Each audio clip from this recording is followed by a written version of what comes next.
ਦੋਸਤੋ ਲਓ ਦੋਸਤੋ ਅਸੀਂ ਅੱਜ ਆਏ ਸੀ ਫੈਸਲਾਬਾਦ ਦੇ ਇਲਾਕੇ ਦੇ ਅੰਦਰ 197 ਬਾਗੇ ਵਾਲਾ ਪਿੰਡ ਆ ਛੋਟੇ ਮਾਨ ਵਾਲੇ ਦੇ ਕੋਲ ਤੇ ਰਾਣਾ ਸਾਹਿਬ ਹੁਣਾਂ ਦੇ ਕੋਲ ਆਏ ਸੀ ਜੀ। ਇਹਨਾਂ ਦਾ ਮਾਸ਼ਾਅੱਲਾ ਸ਼ੌਕ ਦੇਖਿਆ ਵਾ, ਪੁਰਾਣੇ ਤੋਂ ਪੁਰਾਣੇ ਮਾਡਲ ਟਰੈਕਟਰ ਨਵੇਂ ਤੋਂ ਨਵੇਂ ਮਾਡਲ ਟਰੈਕਟਰ ਵੀ ਇਹਨਾਂ ਰੱਖੇ ਆ ਤੇ ਮਾਸ਼ਾਅੱਲਾ ਸ਼ੌਕ ਦੇਖ ਕੇ ਬੜਾ ਦਿਲ ਖੁਸ਼ ਹੋਇਆ। ਔਰ ਜਿਹੜਾ ਬੰਦਾ ਵੀ ਸ਼ੌਕ ਕਰਦਾ ਵਾ ਸਾਡੇ ਨਾਲ ਰਾਬਤਾ ਕਰਦਾ ਸੀ, ਉਹਨਾਂ ਦੇ ਕੋਲ ਜਾਈਦਾ, ਵੀਡੀਓ ਕਰੀਦੀ ਆ।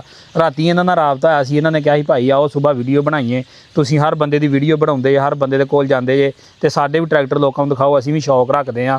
ਔਰ ਜ਼ਿਮੀਦਾਰ ਆ ਇਹਨਾਂ ਆਂਦੇ ਸਾਡਾ ਕੋਈ ਨਹੀਂ, ਸਿਰਫ ਸ਼ੌਕ ਆ ਤੇ ਭਾਈਆਂ ਸ਼ੌਕ ਦਾ ਕੋਈ ਮੁੱਲ ਨਹੀਂ ਹੁੰਦਾ ਤੇ ਆਂਦੇ ਜਿਹੜਾ ਸਾਨੂੰ ਟਰੈਕਟਰ ਚੰਗਾ ਲੱਗਦਾ ਉਹ ਅਸੀਂ ਲੈ ਆਈਦਾ ਵਾ ਤੇ ਵੇਚਦੇ ਅਸੀਂ ਕੋਈ ਨਹੀਂ।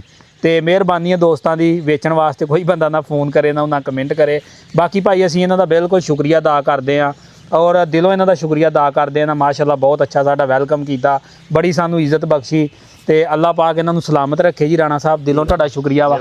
ਤੇ ਬਾਕੀ ਇਹਨਾਂ ਦੇ 850 ਦਾ ਇੱਕ ਮਸਲਾ ਸੀ, ਉਹ ਵੀ ਅੱਜ ਮਾਸ਼ਾਅੱਲਾ ਹੱਲ ਹੋ ਗਿਆ ਵਾ ਤੇ ਉਹਦੇ ਐਕਸਲ ਟੁੱਟ ਗਿਆ ਸੀ ਔਰ ਕੰਪਨੀ ਨੇ ਕਲੇਮ ਦੇ ਦਿੱਤਾ, ਬਾਕੀ ਇਹਨਾਂ ਨੇ ਆਪੇ ਹੀ ਸੈੱਟ ਕਰਾ ਲਿਆ।